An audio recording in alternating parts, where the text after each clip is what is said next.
What's up, everybody, and welcome back to What the Fun. We're in the midst of reviewing all the Lord of the Rings content that your heart can desire. My name is Mike, and I am with my co-hosts, Justin and Joe. Justin, how you doing today? I'm doing fantastic. Yeah, I'm doing fantastic. I'm excited. All right, this cool. is one of my favorites, or is my favorite, actually, so let's get into it. Okay. I like to hear that. And Joseph? Jelly? I am also doing well. It is not one of my favorites because we just covered my favorite, but they're all great. So is it technically still a favorite? We'll find out. Probably. Yeah, maybe. Who knows? Well, I love this movie. Of course, we are reviewing The Lord of the Rings, The Two Towers. And we're just excited to continue this Lord of the Rings content and also get you guys 2 episodes out this week because we had a little snafu with our episode last week. And so as of this recording, 2 days before... Well, sorry. As of this recording, the episode was released, but when this episode is released, 2 days before, the Fellowship of the Ring review was released. So go check that out. We'll have it linked down in the description. That was a long way to get to. Thank you for watching and listening and viewing our content. We really appreciate you. If you could please leave us a review, that would very, very much be appreciated. I don't know what I'm saying. Leave 5-star. Yes. Yeah. let's leave 5 stars on Spotify, mobile, Apple, all the things. We would really appreciate the review. If you're watching us on YouTube, please hit that subscribe button, like, comment, and subscribe. We would love to get you to subscribe so that we could get to the 100 subscribers that we are planning to. And now, the moment you've been waiting for, because I teased it in the episode that came out 2 days ago. We are doing a giveaway for the 4K Blu-ray set of the original trilogy of The Lord of the Rings. This will be a digital set, so to enter, here's how it's going to happen. You need to be subscribed to our YouTube channel. That is a must. If you are not a subscriber to the YouTube channel, you will not be entered into this giveaway. So that is the first thing. And then on the Return of the King episode, you will need to comment down below your favorite part of the Return of the King. Okay?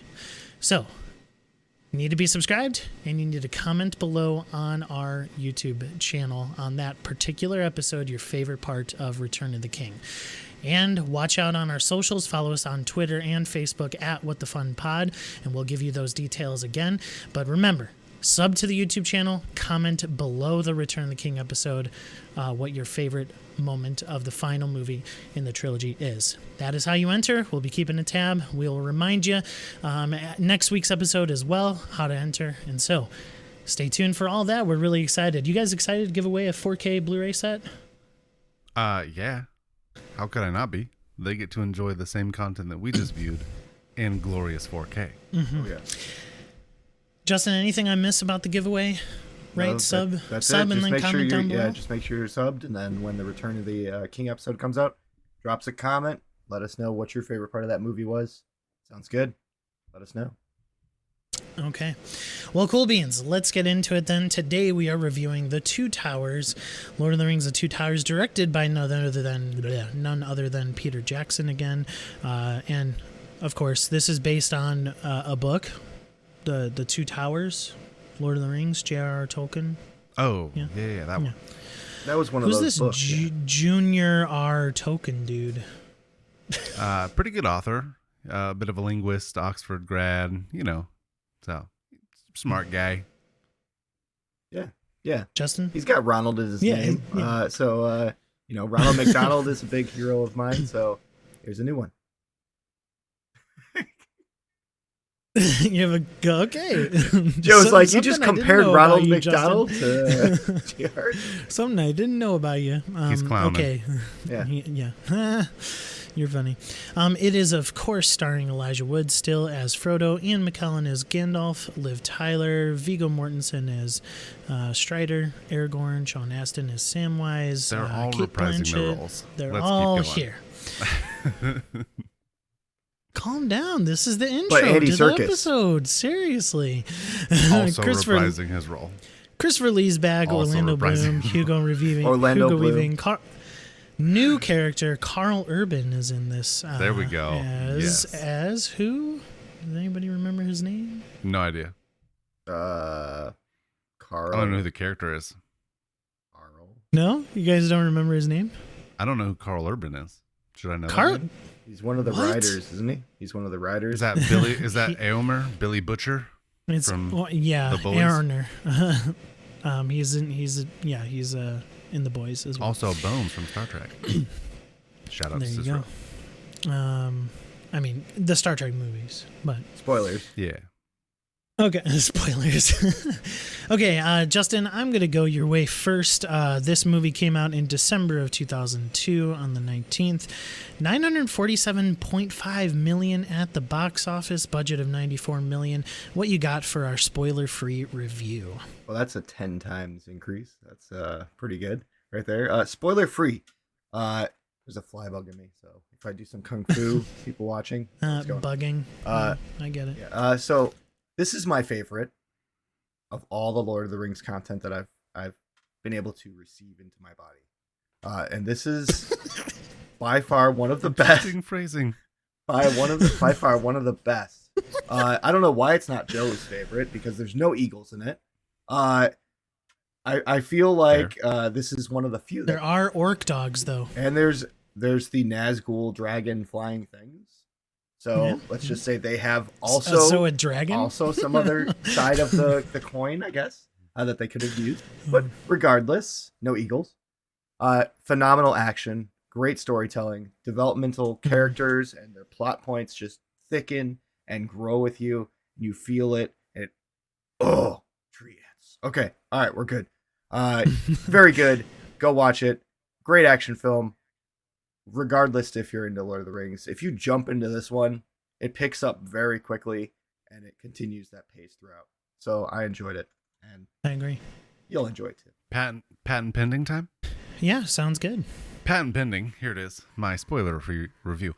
Ladies and gentlemen, if you're watching or listening to this, please do yourself a favor and watch the second film in this trilogy. The Two Towers is a beautiful film, another masterpiece by Peter Jackson, with the visuals, the musicals, Howard Shore, and everything you could possibly want storytelling-wise. It's got action, it's got drama, and if you want romance in your action drama movies, well, dang it, they threw it in there for you.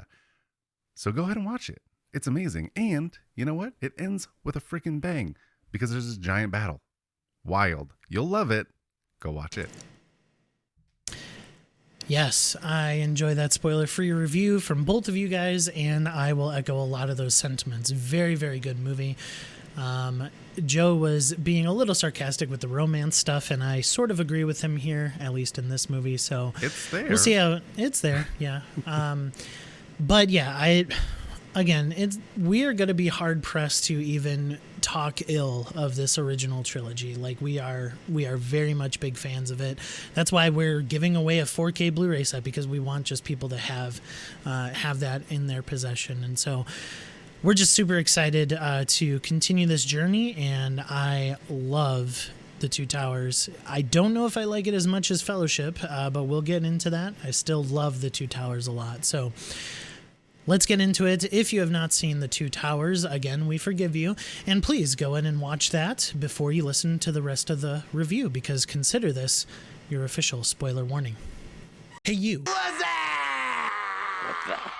What are you doing? Who, me? Do you want to be spoiled? No? Well then, Stop it. Get some help. so you don't feel like this guy.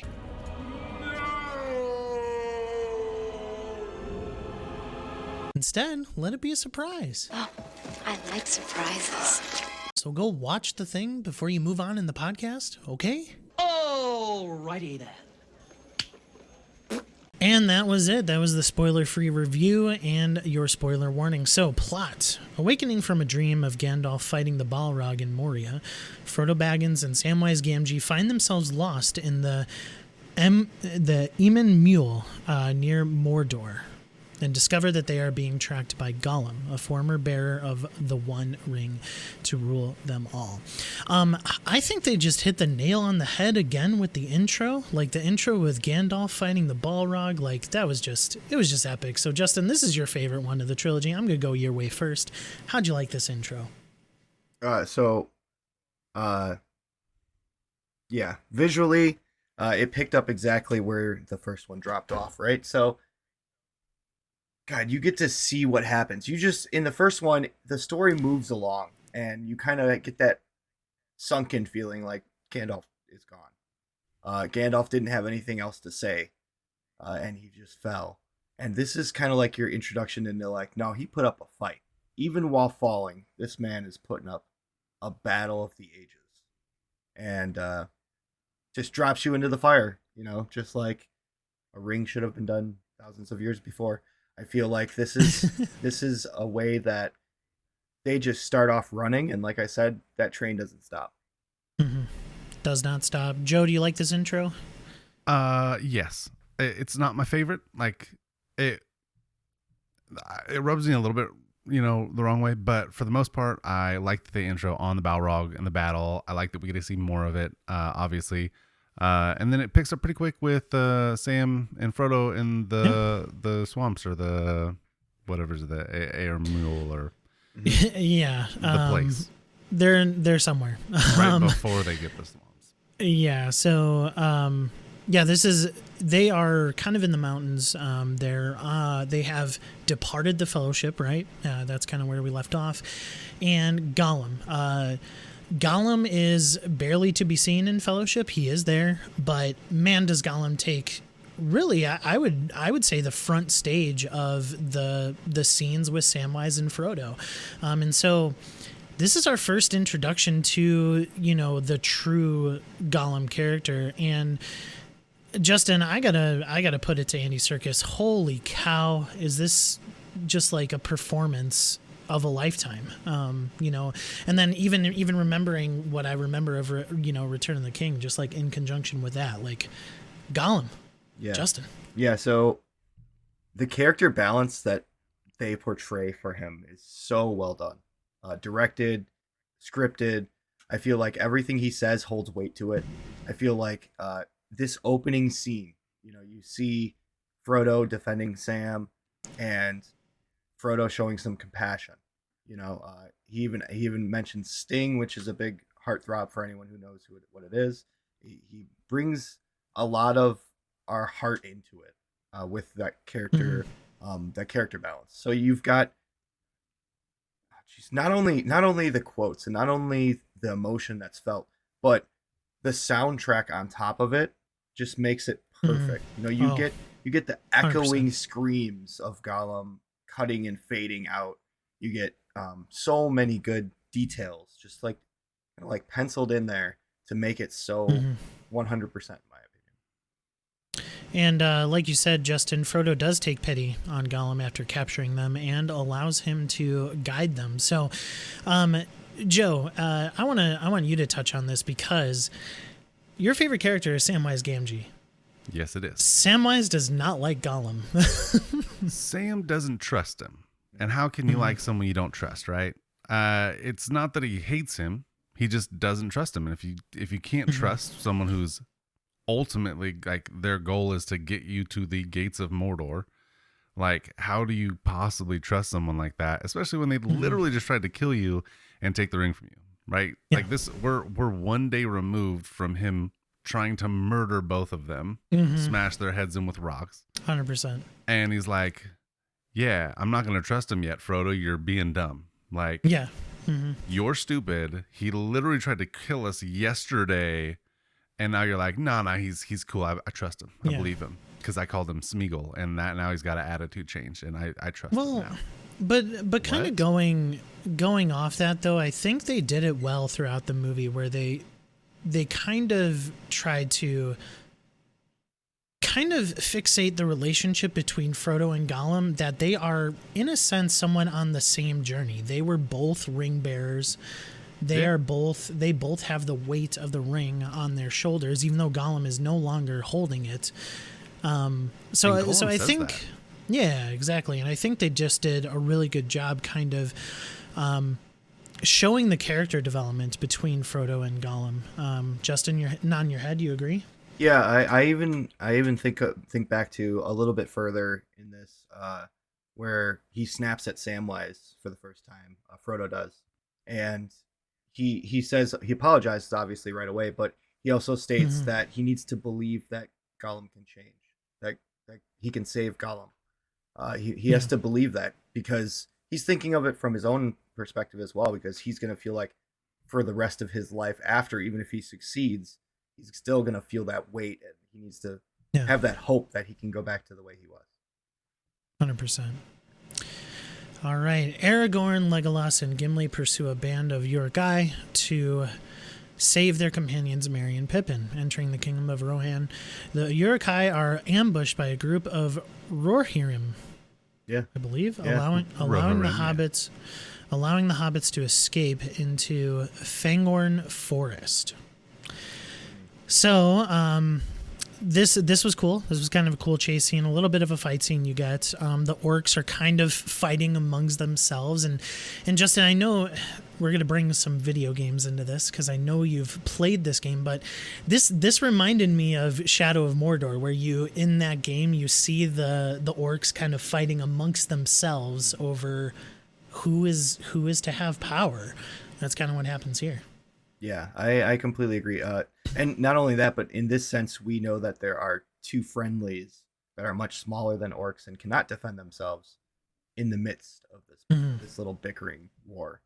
Yeah, exactly. So, Joe, Merry and Pippin, they head on over to that forest. Meanwhile, Aragorn's group does meet up with the leader, Ormir, who is Karl Urban's character, and they explain to them that he's been exiled from Rohan, and that those hobbits are dead. They think, right? He says, don't get your hope up. Yes. So Theoden, who is under the control of Saruman, Theoden's the king of Rohan. He's under the control of Saruman and his servant, Grima Wormtongue. What a name.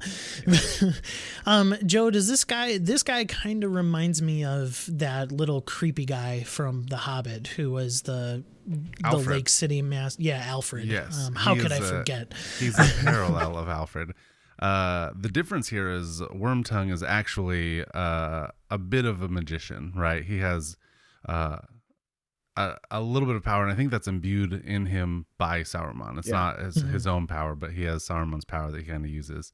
But yeah, he's the right hand of the king. He's speaking all of these lies to him, definitely turning him against his own people, his own even his own kin, because you see him with his niece and his nephew and his son even. It's not a good place to be. Thankfully that changes. Honestly, I don't even think it does eventually. I don't even think he's the right hand of the king. I think he's the tongue and the axe and the executioner, and he's playing all the roles for the king because he's controlling. Well, yeah, I would agree with you, Justin. Yeah. I think he is the king. Yeah. In a way. Yeah. In this moment, he's like a puppeteer. I agree with you 100%. Yeah. Oh yeah. Puppet master indeed. I agree with you 100%.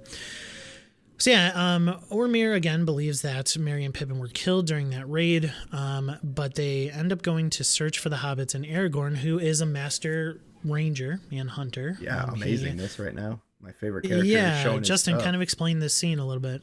Let's notice tracks. Let's notice where people could have been laying. Let's notice the battle take place and see flashbacks in your head pretty much of what's going on. Follow the signs, track things like Bloodhound from Apex, and find the rope, and everything just keeps adding up, and they see right into Fanghorn Forest. We go, which means they escaped, but they were followed. Dun, dun, dun. Yes. So, guys, this is the big moment, and honestly, when I was rewatching this was the moment where I was like, man, I wish this was the first time I was watching this again. Right? Yeah. Because Aragorn's group encounters Gandalf. And I just love how they do this scene because, Justin, you'll probably hint at the cinematography here, but like even just the voices, because they interweave Ian McKellen's Gandalf and Christopher Lee's Saruman in voice here, just to kind of throw you off the scent for a little bit, and then wham bam alakazam, Gandalf is here. They also use a face mask on him. If Yes. you notice, they blend the faces as well, so you can't tell you literally can't tell the difference on purpose. Yeah, the most you can see is beautiful eye and moment. up, and it almost looks like Saruman for most of the conversation. Yeah, this scene was so good. Like I said, like I wish that this particular movie was kind of wiped from my memory, because like this, I almost got teary-eyed when Gandalf when Gandalf came back, I'll be honest. So even this second time watching, I was just like, heck yeah. So anyway, he explains that he had a fight against the Balrog and was resurrected as Gandalf the White to help save Middle Earth. So he is back. He does remember his old self, but he's different, Joe, right? Yeah, I mean, I think with what he said every day was like an age for the Earth. So every day he was there, which it's been, he was gone for a month, maybe more. Every day he was there, it was like an age of the Earth, which is eons. That's 1,000 years, right? 1,000,000 years. We don't know how long that is, but the age of an Earth has got to be thousands of years, maybe. So he's thousands of years removed from the man that we knew, Gandalf the Grey. So he's remembering back to what he was, eons ago. Oh yeah, I remember that name. Oh yeah, I am Gandalf. I was called Gandalf the Grey. That's right. But he has no real recollection because it was so long ago to him, even though it hasn't been that long since they lost him. Yeah, it hasn't. I mean, time has passed maybe 3 or 4 days, week at the most, I would say. Oh man, I thought it was longer than that. Okay. Well, I don't think it was too much longer. And Probably like, not. yeah, I would even say like 3 to 4 max. And here's this guy who's just completely changed. I mean, he is Gandalf the White now. Ian McKellen looking really good with long white hair. Like, just like, it's awesome to see him back. And so he leads the trio to Rohan's capital, Edoras, where Gandalf frees Theoden from Sauron's control. And Justin, this was a really cool scene. The kind of de-aging process. I think they did a really good job in 2002, Yeah, I do believe I agree completely with that. I feel like as soon as Gandalf, he was wearing a gray robe at the time, and Theoden said, "You have no power here." And it was really a callback to Star Wars as well. But he throws his cape off and exposes the white robes. And it was just like this glorious extra buff of power that Theoden wasn't expecting.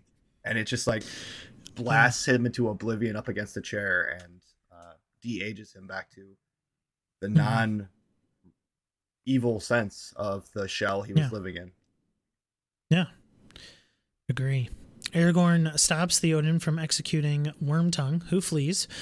Learning of Sauron's plans to destroy Rohan and the Uruk-hai army, with his Uruk-hai army, Theoden evacuates his citizens to the fortress of the Hornburg of Helm's Deep. So that's kind of like, little bits in, kind of a little bit of a similarity between the Mines Under the Mountains from the Hobbit trilogy as well. Kind of this like fortress that doesn't really have much defense weakness. We'll come to a part here that there's one defense weakness, but in and of itself, like it's pretty formidable place to be retrieving to. But it's not necessarily the correct decision. Theoden does do that, though, and Gandalf departs to find Éomer and his followers, hoping they will fight for their restored king. So Gandalf goes on another one of his missions, kind of like what he did in The Hobbit all the time in that trilogy. So, yeah. He's got to move his chess pieces, right? Gandalf is the chess master here, and he's putting all of his pieces in the right place so that he can use them as needed. So he goes off and he gets, I'm not going to call them pawns, but maybe some bishops here and places them where they need to be for this. Could be a queen. Who knows? It might be the trump card. Maybe. Aragorn ends up befriending Theoden's niece, Éowyn, who becomes infatuated with him. So there's another love story for you, Joe. Awkward triangle. Didn't like that one. Yep. Just gross awkward. Oh, we also yeah. learn how old the Aragorn is. Yeah, I was just gonna bring that up. 87. Yeah, so he's 87 years old. So Justin, I was doing the math earlier, and it technically fits with our gripe with the third Hobbit movie. That he was like a mid-teen. Yeah, that he was old enough to potentially establish himself as Strider. All right. So it does fit. Just makes me love the character more. So I will have to kind of retroactively take back my complaint. It was kind of like immersion breaking a little bit in the third Hobbit movie, but I guess this kind of fills in the gaps here. So, and because this came out first, boom. Yeah, there you go. So all the people who did listen and told, were screaming at the screen that I was wrong. Now you can know that I agree. Anyway, so yeah, let's see here. When the refugees traveling to Helm's Deep are attacked by Sauron's warg riding orcs. So they are called wargs, but I call them orc dogs. Wolves of Isengard. Wolves of Isengard. Justin, comment on this. This was an awesome fight scene. Just, I think that's why, Justin, you might like this movie the most, because I think it has the most action kind of sprinkled throughout the movie. It does, but it's got the most action. I do agree with that. That's one of the main reasons, but also the depth of the story in the middle of all that action. So, yeah, this fight in particular with these war dogs or orc dogs or wargs, orc dogs, was excellent. The first one comes over the hill, attacks.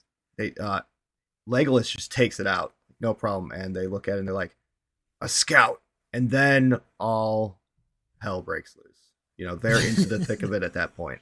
There is a bunch of other dogs coming at them and orcs attacking, and they're carrying a bunch of children and women and people trying to get to Helm's Deep. They're trying to get away from danger, and they're in the middle of it. So that makes sense. And the action just unfolds. You get funny little clips of Gimli underneath other dead bodies trying to get himself out, and it just keeps piling up on top of him. You've got Legolas actioning the way an elf should actioning. And should actioning. I like that. Yeah. And not, nice verb tense there. He's taking care of business, which elves should be the ones doing. And there we go. Yeah. And then you get Aragorn falling over a cliff towards the end of this battle. And that's not Howard Shore. Disappearing from Gimli and Legolas, and they don't know where he went, and they're looking for him. They're screaming his name, and they hear an orc start snickering. And this orc is like, he took a tumble, he's dead, off the cliff he goes. And yeah, so listeners, if you don't know, you just gotta smoke like 70 cigarettes just like in a row, and then you could get that orc voice down. So it's pretty difficult to get that. Not saying that Justin has done that. He's good at impersonating orcs. So, but yeah, I mean, good impression there. I agree. That is exactly what happens. There's an orc that says he's dead. And then Joe, we were kind of talking beforehand while you were telling me your power was out. And then your power's back. So yay, you're here. It is. Yes. We were talking about how this is where our gripe with the film kind of starts, and that is with the love scenes. My biggest gripes. Yeah, so I mean, Aragorn is kind of having this dream while he's presumed dead, floating along the river, getting to shore, and Arwen shows up, Liv Tyler's character, and yeah, it's just like this. He's just kind of reminded of her or something, like Joe. So it starts off as a memory, right? But before they head out, so you get this memory bit, and then you get this Arwen, she's the rebel daughter bit, her moment with her dad, Lord Elrond, and then you get but it's supposed to be heartfelt, and I understand that, and you're supposed to have this impactful emotional pull here. It didn't deliver for me. I don't care about that storyline. So that's just my issue with it. I don't care about Arwen and Aragorn, and I don't care. Like, it's not integral to the story of the ring and destroying the Ring of Power. It's just a side story that has no actual impact. But if you want romance, hey, you've got this relationship, and they give you something, maybe it's for the wives who have to sit with their husband and watch it. They can get invested into it a little bit. But I think it's stupid and pointless and boring, and we can cut it out the movie completely. There are some men who are romantics, so I think it hits them I'm a one little of them. bit. So This is not a romantic You're thing. telling me that if you were with an elf woman who had to give up her mortality, her endless Doesn't life, matter. to be with what you. point does it have to destroying the Ring of Power?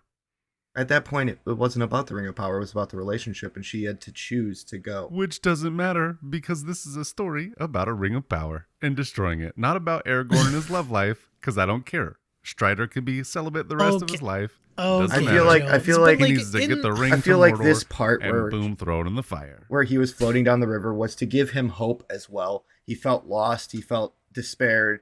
He felt like he failed as a leader. He wanted to be the rebel. He didn't want to be the king. And this was supposed to give him something to look forward to and to tell him that he is going to become something better. And that's could have been the thing that saved him. Another one of those moments in the third movie. Yeah. Where he has to face his true self, and he has to accept that he's king of Gondor and all this nonsense. And before he can do that, spoilers. He can't control anything. And I'm just saying, I don't like it. All right, we're gonna put it right here for all our fans. All of our fans right here. Would Joe rather have eagles in every film or one little romancy part in each film? I don't need either of them. No winning. I don't have to no make winning. a choice. I don't need either of them. Neither does the story. In the defense of this, I think you're a little bit too harsh, Joe, in the sense that, like, you still have to fill out other characters' stories instead of just having it solely focused on the Ring of Power. Especially since that is Frodo's task right now. That is Samwise's task right now. It's not necessarily Aragorn's in this particular moment. Yes, overall, the fight. Do we remember and stuff, what their task was? Because we didn't even talk about it yet. What? Merry and Pippin? Yeah, That was their task. We already talked about And then they that. abandoned it. Yeah, well, true. But what I am saying though is that, like, in movies you have to fill out the story. Although I didn't care for this filling out of the story, I still do think it had its place. Nah. I did like the scene with Arwen and Elrond. I actually did like that. I wanted Arwen to be like, "Yo, Elrond, like, you could still love people even though they die. Like, I could still live that life, if I so choose." But, she didn't stand up for herself. That's kind of like my worry about this whole kind of scene here. But she does. Does she? Yeah, she gives up immortality. That was the whole point. I thought she left with the elves, with the other elves. No, when they get to the boats, she turns away. Oh, I must have missed that part. My bad. Romantic. So cool. Awesome. All right. So anyway, Aragorn's dead. And then his horse finds him, and so now he's alive. Yes. That's exactly how it works. That's exactly what happened. Yeah, that's all they needed to put. No romance, just the horse licking his face. Yeah. Yes. Would have been totally fine with that. He rides over to Helm's Deep, witnessing Saruman's army marching to the fortress. So he is on his way over there to warn them. All right. In Rivendell, Arwen is told by her father, Elrond, that Aragorn will not return. He reminds her that if she remains in Middle-earth, she will outlive Aragorn by 1,000 years. We already touched on this. And then Elrond is contacted by Galadriel of Lothlorien, telepathically. Probably eagle telephone letter. Wire, eagle just letter, like two cans. Oh, an eagle letter. Yeah, like it just wasn't shown on camera, just to help Joe out. Yeah. Yep. Would have really soured his opinion on this movie. Yeah. Oh, I'd give it a 3. Galadriel convinces him that the elves should honor their alliance to men, and they dispatch an army of elves to Helm's Deep. So that is awesome. It's really cool when they show up. Goodbye, Joe. My bad. Don't know what Hello, happened Joe. there. Joe. Yeah. So, Tuned out for the eagle talk and came back. It's all good. That could be. I put the ring on. So instead of eagles, we have Ents. Yeah, awesome. And I'm all for it. Come on I'm now. all Okay, for it. yeah, don't compare Ents to eagles. Don't do that. What a No, I'm not. disservice and I'm not discredit to comparing Ents. it. I'm just saying instead of eagles, we have something better. Let's talk in about Fangorn, this sound. Merry and Pippin. Yes, let me read this sentence and then I'll hit it to you, Justin. All right. So in Fangorn, Merry and Pippin meet Treebeard and an Ent. Convincing Treebeard that they are allies, they are brought to an Ent council, which that scene is hilarious. And where the Ents decide not to take part in the coming war. So, Justin, let's talk about the Ents here really quick. They're just ancient beings. They are trees, and they're pretty awesome. I love these guys. Yeah, completely agree. New creatures that we haven't seen before, right? Giant tree folk. It's part of D&D. It's part of my life and my childhood. I love these things that are living beings that are plants, in a sense. So you've got towering over these hobbits, towering over the goblins. That's awesome. Anyone who walks next to them, nothing compared to the height of these things. And their boom of their voice, especially Treebeard, the guy who they first meet, he's just got that deep bass voice of threatening you to stand down or else. And he doesn't know about hobbits apparently, but he does learn about them and becomes trusting enough of Merry and Pip. Same on Merry and Pip's side, because they were kind of terrified at first as well. And I knew I was right. Treebeard is voiced by Gimli. That is Gimli. I knew that was his voice. So yes, you are right. Just like this awesome, like deep, thick accented tree.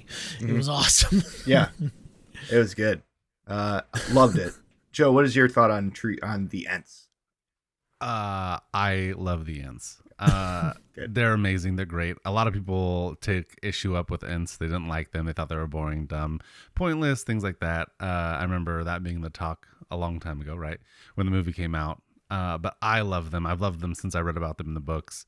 Obviously, when they voiced them and I got to see them, I thought they did a wonderful job, just unbelievably good job, because it's all CG, right? They can't, you don't have real Groots out there walking around. Yeah. So yeah, we've got CG tree people that are convincing. Even what if Groot was in that council? Like what if he was there? Oh, come on. You know? One of them Groot was was named definitely Groot there. for sure. Yeah. Yeah. All right. But yeah, I love the Ents. I love the Ent mood. I love that they build a relationship. Merry and Pippin build this relationship with Treebeard over the course of a few days as they're traveling together, walking through the forest, learning things about each other. We get to learn a little bit more about Ents from Merry and Pippin. Specifically, I think it was Pippin who was like, "Oh yeah, they're shepherds of the forest. I remember the tales about them, and the trees would whisper and move and do things, and the other tree people would like herd them around." And it's like, oh. So, Shire folk, hobbits know about Ents, but Ents don't know about hobbits. That's interesting. But I really liked it. I love the relationship. I love the character. I mean, all of it's good. And side note, by the way, you were totally wrong. They didn't abandon Merry and Pippin. Gandalf told them that they were with the Ents, that they were safe, so they didn't have to go get them. We didn't cover that. Well, I'm covering it now. Anyway, Justin, you were about to say something. Which is the only reason Just that calling you they out. trusted Treebeard. So, as Mike alluded to, Pippin actually, after the council decides not to go to war, Pippin says, "Take me towards Isengard," because he's still going to fight. That's his goal. That's his mission. And once they get close to the edge of where Isengard is, it is like Fern Gully gone to 1,000. We've got trees burned to crisps. You've got holes in the ground, deforestation. It looks bad. It looks really bad. It looks like modern machinery taking over any forest in the world. And Treebeard gets sympathetic almost instantly. He gets furious. He gets because, mad. Yeah, he gets Oh, yeah. furious. He gets that furiosity that I talk about over at Tester Right. He is outraged, and Mhm. lo and behold, he decides, oh yeah, we're doing this. I'm fighting this. We're fighting Yep. this. And the other tree beards, the Ents, walk out of the forest, and you see this awesome lineup come in, all CG, and this fight on Isengard, chef's kiss. I'm telling you, this is one of my favorite 100%. moments in this film. Mm-hmm. And you know, that's that's kind of what Pippin's goal was. I think he had known that potentially if Treebeard would see what Sauron was doing in Isengard, that Treebeard would join the fight, and he would get all his Ent friends to do that as well. And yeah, you are right, Justin. Like, fantastic fight scene. Like, you see these trees taking on small orcs. One of them gets caught on fire, so that, you know, that Ent's gone. But mostly it's pure domination, and it's pure domination on an epic scale. Like, Oh yeah. oh man, it's just awesome. Like, yeah, for some reason I got like, you know, Godzilla vibes, or like, you know, just like big old kaiju vibes. And it was just so much fun. So Sauron, he's crying in a corner. He's just like, oh my goodness, what is happening? Like, I'm outgunned here. There's freaking trees everywhere.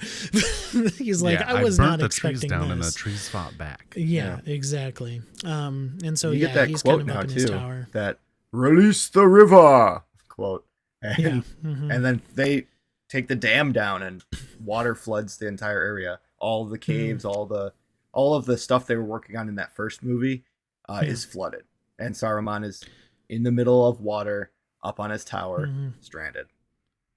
Yep, like Rapunzel. Long white hair. With shorter hair. Last thing I'll say about the Ents, my favorite quote from them is when Merry and Pippin are like, you guys are taking so long. And then they're like, we have just decided you guys are not Hobbit, or you guys are not You're orcs. not orcs, it was so funny. Like, and Merry and Pippin are just so fuming. They're like, you're supposed to be talking about fighting this battle with us. So yeah. All right, let's move on. Aragorn arrives at Helm's Deep, bringing word that Saruman's army is close, and Theoden must prepare for battle despite being vastly outnumbered. Not only vastly outnumbered, but he doesn't really have soldiers. He has farmers. He has caretakers. Like, he doesn't have an army. No, he's got all civilians.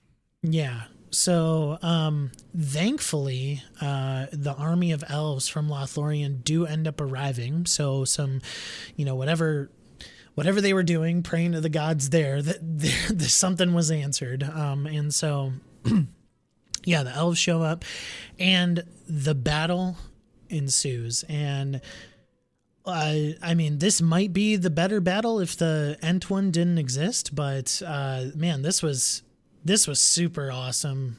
Just orcs everywhere.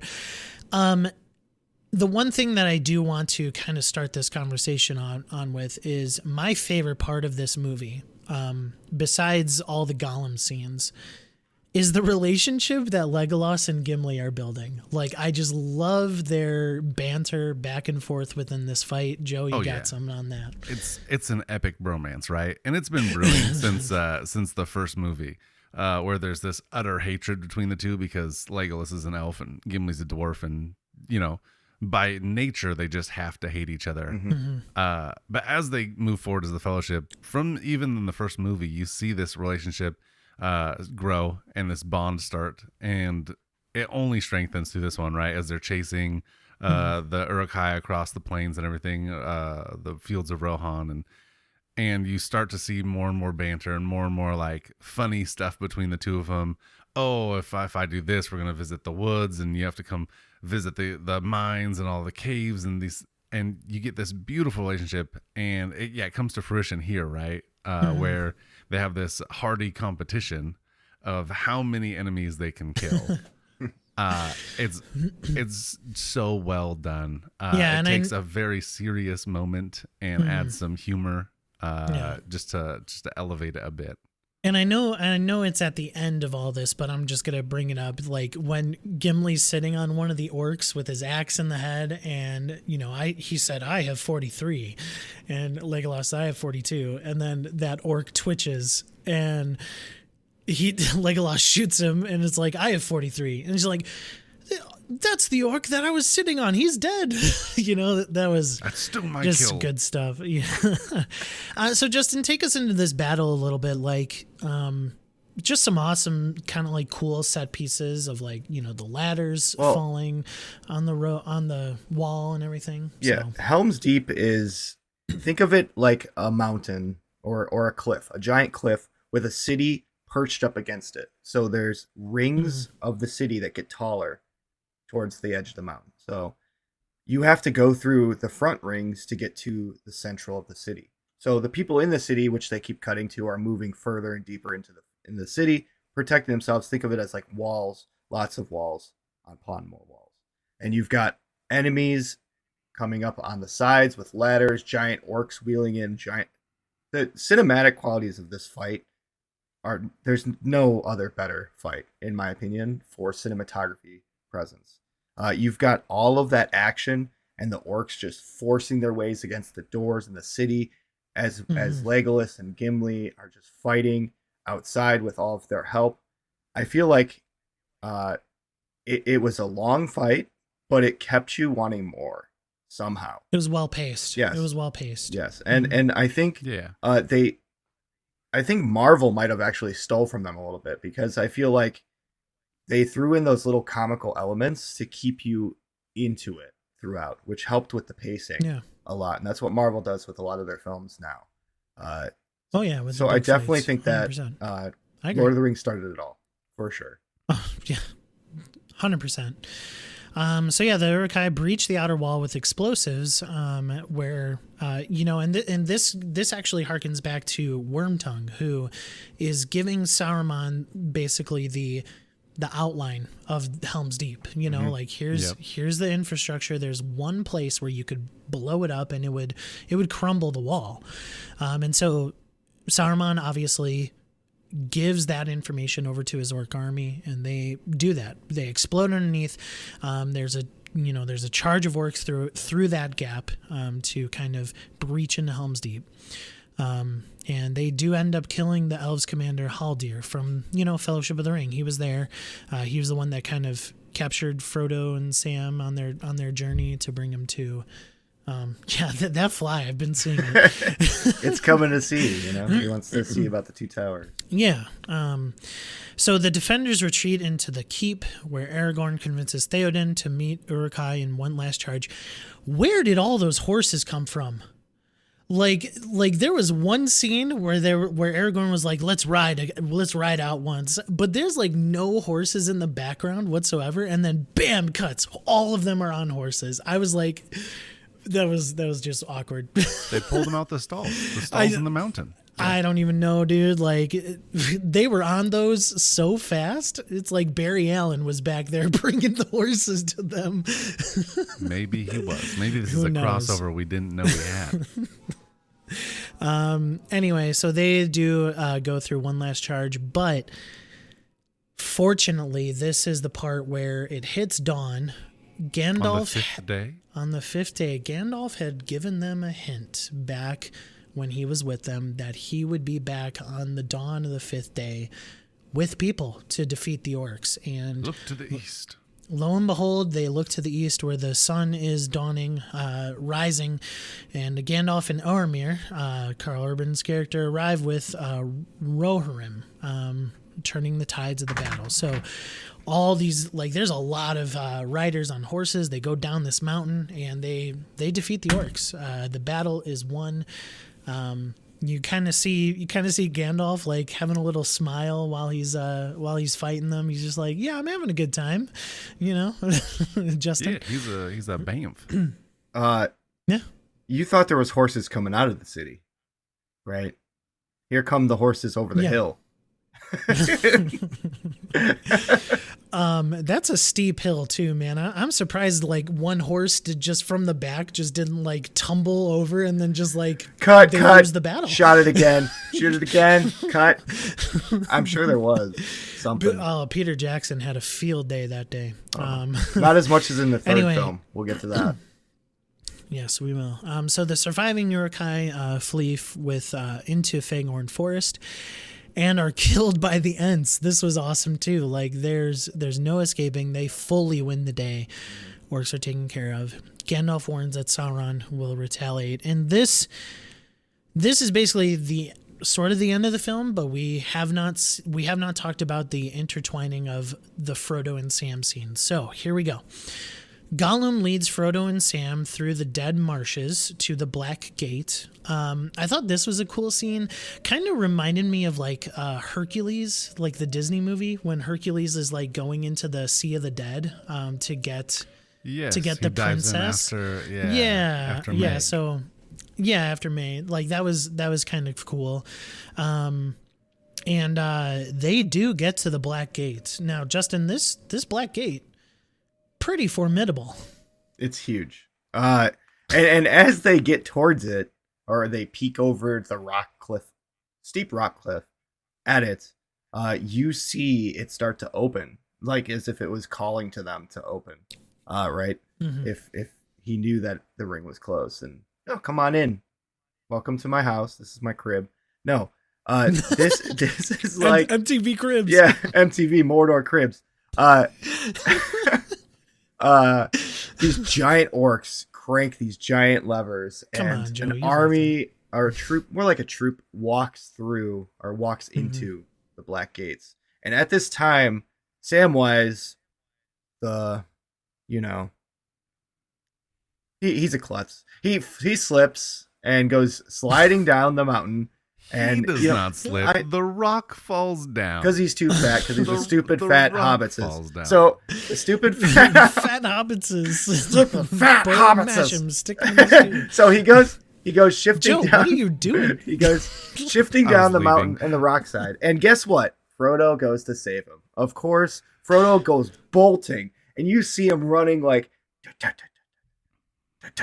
He's running towards Samwise. Epic slow-mo.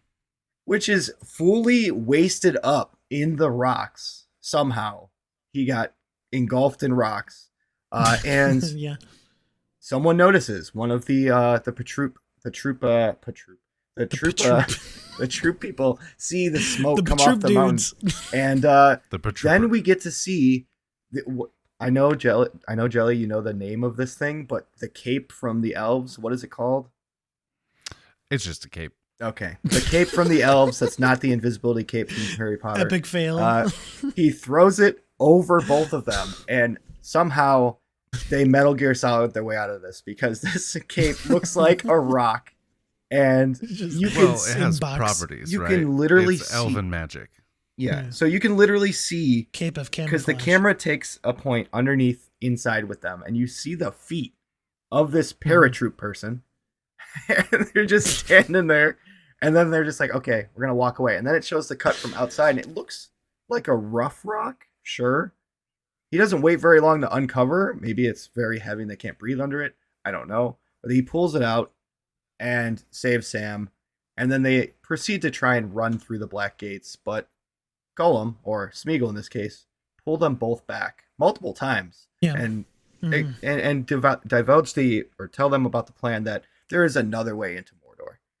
The back door of the MTV Crib. The back door. Yep. So Frodo, Gollum does convince Frodo, and Frodo says, we're going to take this way. Frodo and Sam are then captured by rangers of Ithilien, led by Faramir, brother of the late Boromir. We have a callback to Boromir. Sean Bean does show up in this movie. Frodo helps Faramir catch Gollum to save him from being killed by the Rangers. Learning that the One Ring is in Frodo's possession, Faramir takes his captives to Gondor to bring the ring to his father, Denethor. And Denethor, he's kind of a creepy, like, power-hungry dude. Yeah. He's definitely should not have the ring. No. He shouldn't even be around it, to be honest. Already, exactly. Yeah. So passing through the besieged city of Osgiliath, Frodo tries to explain to Faramir the true nature of the ring, and Sam explains that Boromir was driven mad by its power. A Nazgul nearly captures Frodo. This Nazgul is riding a dragon, so he traded up. He traded in his horse, got a good deal on his horse. 2-for-1 special. Grabbed a dragon. And yeah, almost captures Frodo. Frodo is kind of like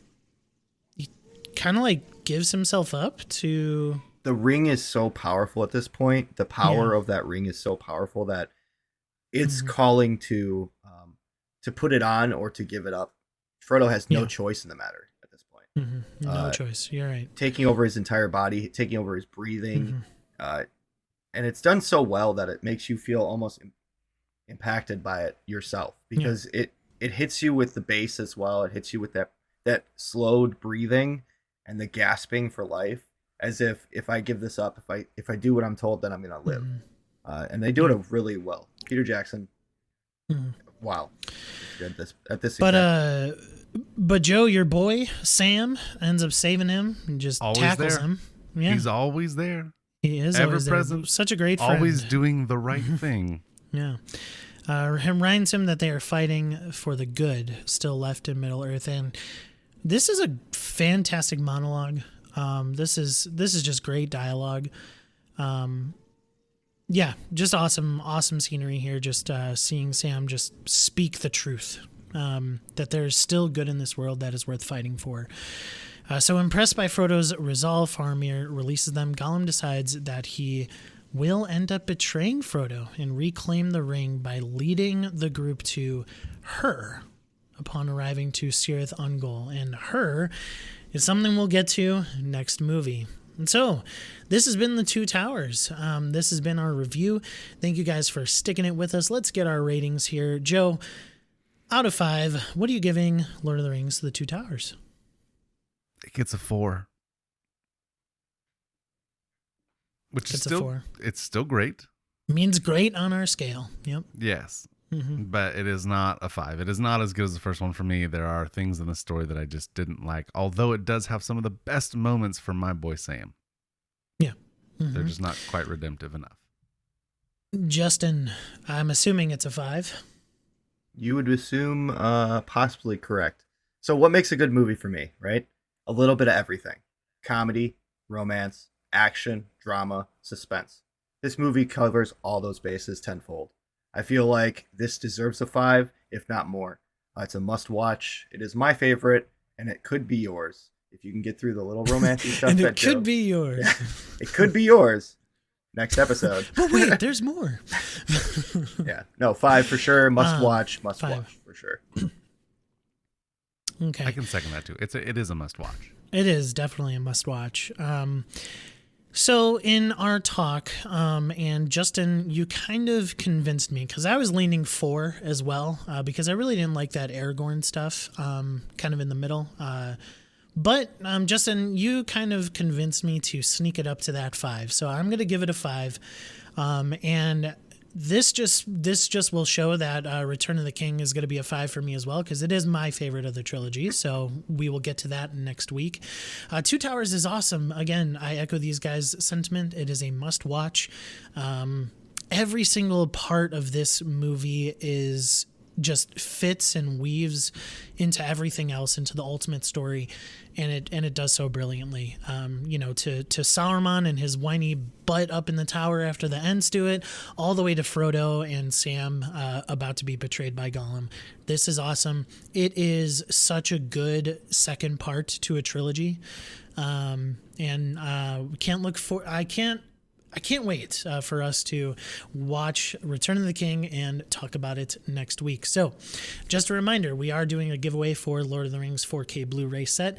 You must be subscribed to the YouTube channel, and you need to comment down below on the Return of the King episode when it does appear in your feeds next week. So, this has been our Two Towers review. Please follow us at WhatTheFunPod on Twitter and Facebook. And you can email us at whatthefunpodcast@gmail.com. Let us know how we're doing. If you have a question, we'd love to answer it. Please leave us a review. We would really appreciate it. It gets us all in the algorithms, especially on Apple iTunes. So thank you so much for sticking with us. Again, this has been our review of The Two Towers. My name is Mike. That is Joe. That is Justin. This has been What the Fun Show. Have a great rest of your day. Bye, everyone.